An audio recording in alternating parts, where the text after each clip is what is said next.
So first of all, I'd like to thank all the teachers here who have encouraged your students to participate in the Heritage Fest. It's a great responsibility as a teacher that you are shouldering in the society. You are shaping the children who grow up to be adults, responsible citizens of this country. They are going to contribute in so many different ways to the society. We can't imagine what would have happened if there were no teachers. The children wouldn't have been shaped at home by the parents. The way the parents bring up the children, they are not in a position to actually train, educate, give some good lessons to the children. No, not possible. So our ancient system is that the child is sent away from home to live with the Guru, Gurukula. So the teacher will have complete attention on the child to nourish, nurture the child. Only if the child is away from the parents will the child actually properly be trained up by the teachers. Unfortunately, that Gurukul system is no longer there, but still, whatever time you get in the school to shape the children, that's a great work, that's a great contribution to the whole society. I was very fortunate that when I was in school, I had very nice teachers. And throughout my entire career in school and college, I had very nice teachers.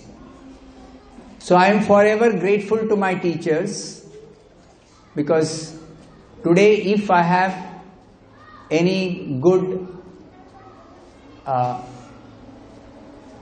values, that is because of my teachers.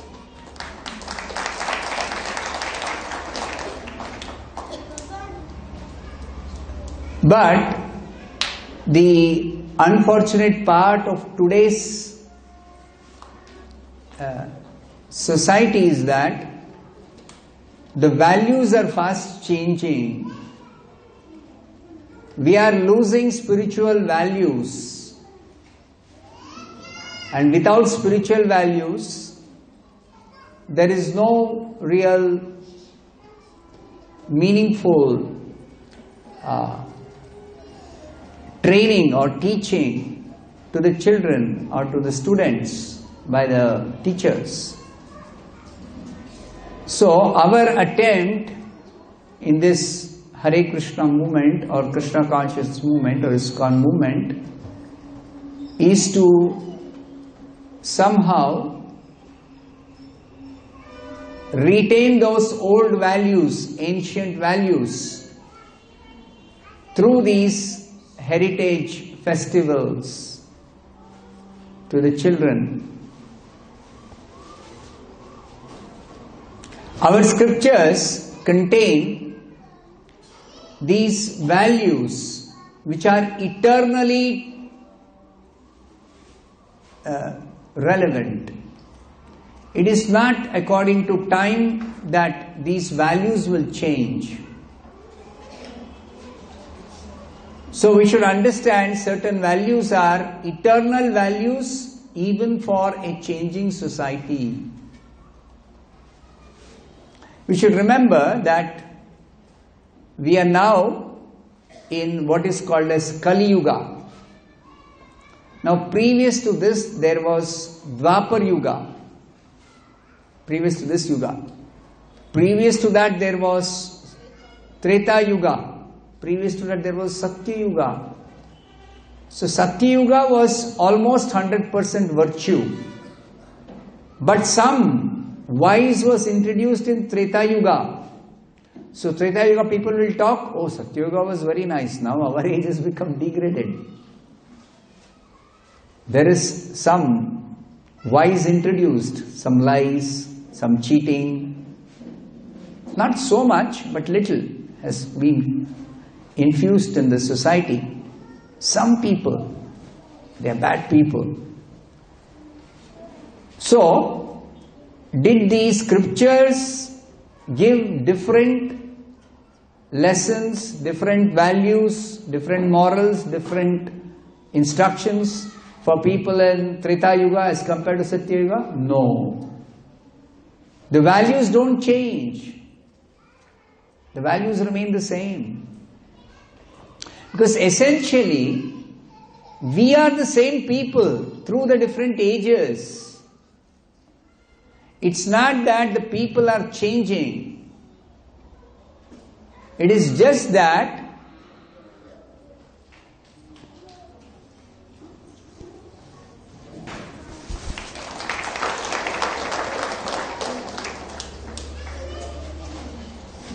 with the changing times, the forgetfulness of our ultimate aim of life, that forgetfulness is there to different degrees in different ages. So that forgetfulness has to be removed. That forgetfulness has to be removed. What is the root cause of all problems? It is forgetfulness of who we are. What is this world? Where do we come from? And what happens after death? This is very important to understand. So the first understanding is we are not this body.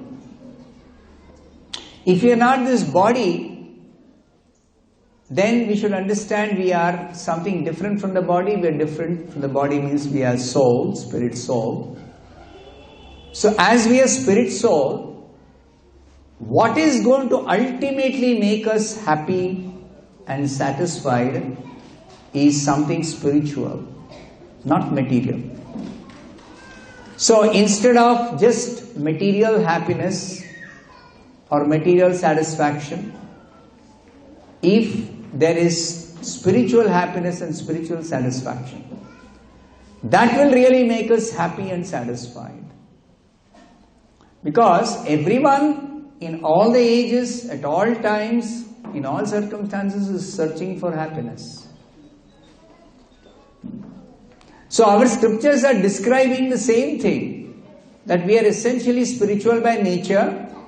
We are seeking spiritual happiness. But if we forget about our spiritual nature and we think in terms of our body is changing. Body is not the same. And body is also variegated. It depends on where we take birth, in what sort of family we are born, in what circumstances we are raised. So many such things. Dependent on that, the body may be different. The mentality may be different. The mindset may be different. The behavior may be different. But within the core of the heart, what is common for all of us and for all people through all ages? It is the spirit, the Atma, and the original nature or essential nature of this spirit, which is the same, the spiritual nature. That spiritual nature is actually driving this body, the mind, the society, the circumstances. That spiritual nature is the original driving force. So, instead of understanding that spiritual nature and working for satisfying the spiritual urge, if we just conduct ourselves or try to cater to our externals, external body, and even the mind is also external to the soul. Mind is also circumstantial. Just like now somebody is studying psychology. Psychology, they say somebody is a bad person, not because the person was born bad, because the person became bad by circumstances. by some unfortunate incidents of exploitation. So even the mind is external to the soul, to the real you, to the real person. So this mind and body can be shaped properly, can be properly groomed if we understand our spiritual, essential spiritual nature and work for satisfying the spiritual urge. The spiritual urge is to discover ourselves, who we are. That's the first spiritual urge. Everybody wants to know about this self. Unless I understand who I am, how can I actually work for the satisfaction of myself? If I think I am the body, whole life I'll work for this body, and in the end I will still not be happy or satisfied inside, then life comes to an end. I am the most dissatisfied, unhappy person. You see? Then life is not a success. Whatever work I have done, whatever I have done throughout my life is a waste of time. Whereas when I understand my essential nature to be spiritual, and then I try to satisfy the spirit, then I have success, I am fully happy, satisfied within. Then I want to just share, distribute, give out happiness to everybody else. I want to share that. If I myself am not happy, what can I do for others?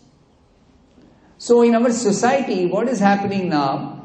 People are just thinking in terms of their body and mind, or somebody else's body and mind, and trying to satisfy the body and mind, which can never be satisfied actually. Because this body and mind is not our real self. And the body and mind is also changing. Just like the needs of a small child in terms of its body and mind is different. When the children grow up, they have different needs in terms of their body and mind. So everything has to change. The education, the syllabus, the curriculum, the requirements, everything changes. So keep on changing.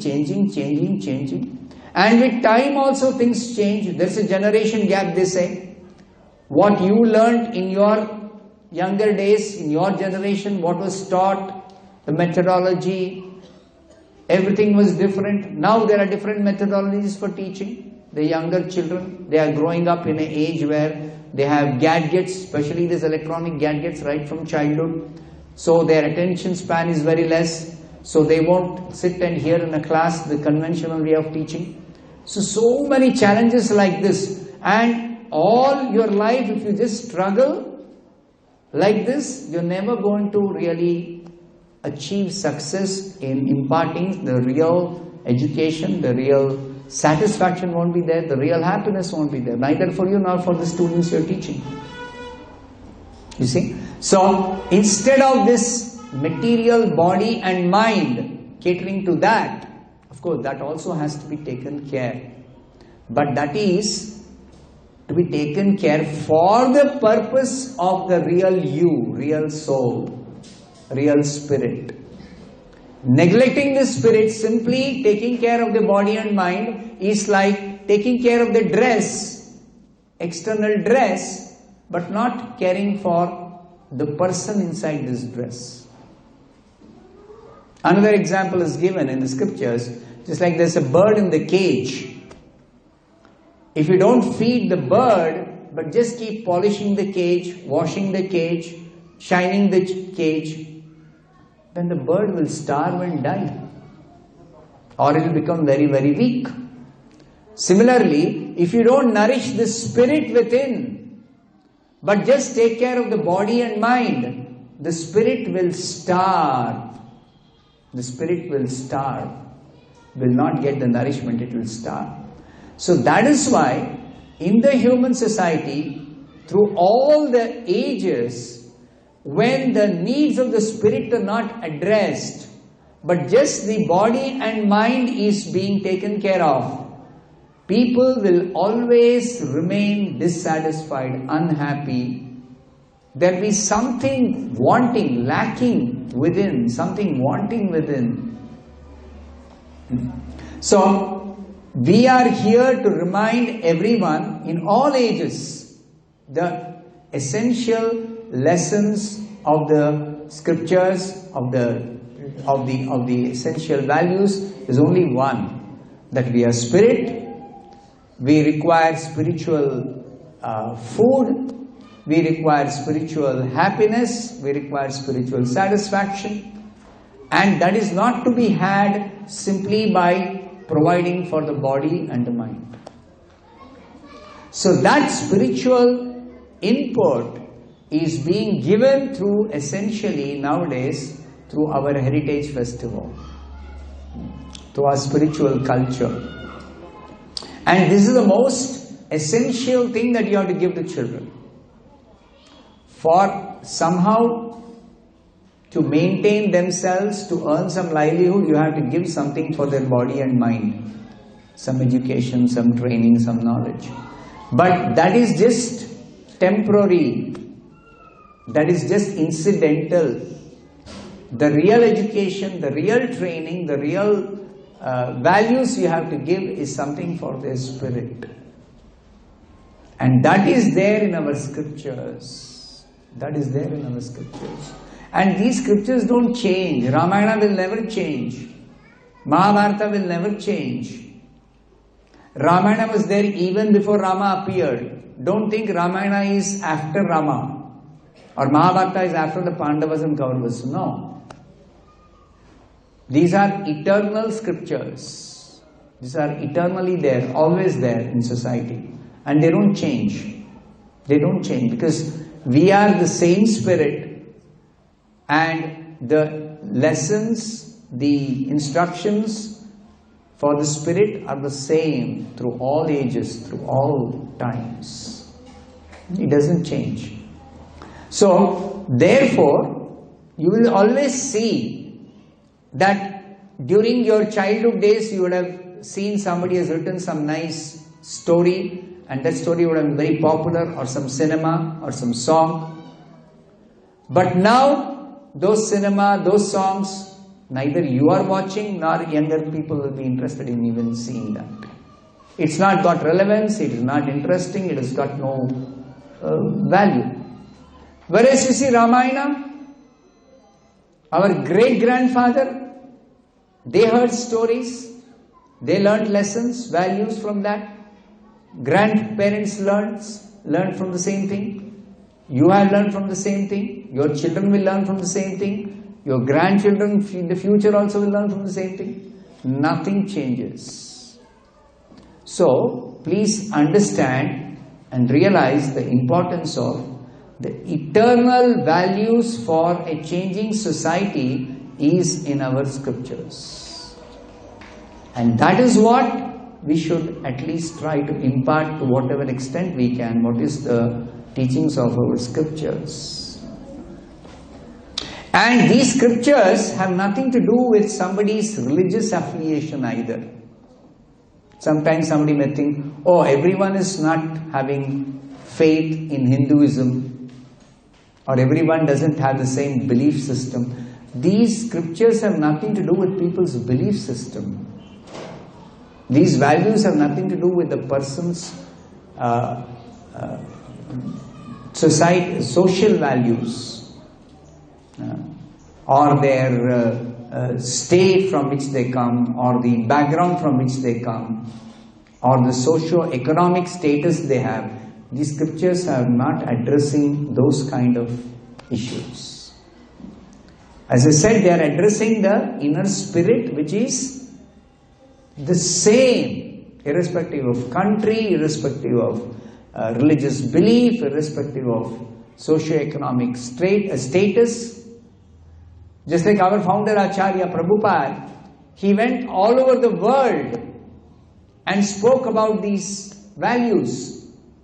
He was appealing to Westerners who were completely from a different culture, And he was speaking to young people. He himself was an elderly person. When he went to America, he was 69 years old. But he's speaking to young people. So everybody was surprised. How is he appealing to youngsters? How is he appealing to youngsters? 20-year-old, 18-year-old, 22-year-old, young people. They are becoming devotees. They are dedicating their life for the mission that he started. So that is because he is addressing the spirit. And that is giving them real satisfaction, real happiness, real value. And they are able to experience that, and they are able to distribute that, share that with others. So that is what is timeless message, timeless wisdom, timeless values that is there in our scriptures. So don't carry in your mind something like a sectarian understanding of what these scriptures are teaching, the Ramayana, the Mahabharata. In Indonesia, which is a country with 85% Muslims, again 85% Muslims is by their birth, by their conventional way of identifying which religion they belong. But the president or the prime minister, I think the prime minister of the country says, if I were to have one message for the entire country, it will be that everyone follow Krishna's teachings in the Bhagavad Gita. He is himself a Muslim, practicing Muslim. He represents 85% of Muslims in the country, Indonesia. So, in Indonesia, there is a place called Bali. Bali is about 100%, nearly 100% Hindus. But it's not just that they are Hindus. They are different from the so-called Hindus in other places. Every house has a temple. Every house, every day in the temple, there is regular worship. And if anybody goes to the temple, that person is treated as a guest of God. They welcome the person with an arati. You just go, you just visit. If you get a chance, you visit. They'll welcome you with an arati. Atiti Devo Bhava is what the Vedas say. So they treat you as a guest on the level of a god, demigod, devata. So they welcome you, they will make you sit down, they'll offer you argya, padya, achamna, everything, and they will actually feed you and then speak some nice words and then give you a send-off. This is for your visiting their temple or their house. House, temple, whichever, all the same. Their house is the temple, temple is the house. This culture, they have been maintaining since centuries. In our country, unfortunately, it is, getting lost. You go back few generations, it was the same way reception was accorded to anybody who would come to any house. Atiti Devo Bhava. Any house you go, in the poor man's house. Our scriptures record, Sudama went to meet Krishna. Sudama went to meet Krishna.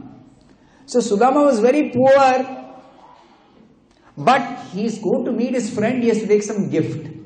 So according to what he could take, he has taken some chipped rice, avalaki.